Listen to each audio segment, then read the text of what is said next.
Giyit yaxşı mehribanlarım, bugün nesibedenen siz bilen şu L'Oreal kafemizde çyzyk kutolumuzy näde şu L'Oreal aqça gowuca stile getirenimi paylaşmakçy. Bir zat edenimizde yürekden etmeli diýip düşünýän, şonuň üçin başta görünümden şu defekti näde dogurlasam kan diýip pikirlendim. Sigillerim paka uborkalar yetiştirýänçe men şu zatlar bilen meşgulandym.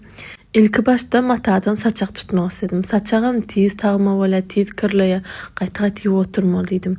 Üstünden silikon ýasaňam, olam stalovoya meýdejek diýdim. Gara saçak ýasaňam, olam ýene bir hili.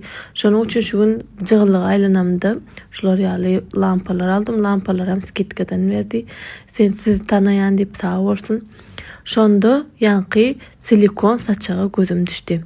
Silikon saçagy men öň Rossiýada ulantdym. Gatga görýärdim, gözläp tapamokdym. Bardy ýöne owadan görnüşlerini göremokdym hiç. Gördüm-de göne dogry geljegini düşündüm. Zakaz etdik, öýümüze dastaw ketdiler. Bu ýerde alyoşugym tansoýnan bolýar. Zanveskamyz täzeden asyas owadanlap.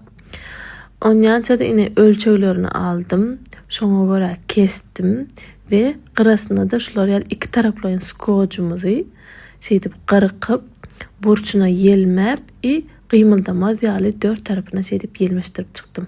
Gaty boldy meniň pikirimçe. Silikon gaty ber, kesilenok, ýyrtylanok, bulaşanok, çolaşanok tüýşmesine hem şeýdip skotç bilen dogurladyk. Şeýdip elimizden geldigiçe dogurlaşdyryp günümizi geçirdik.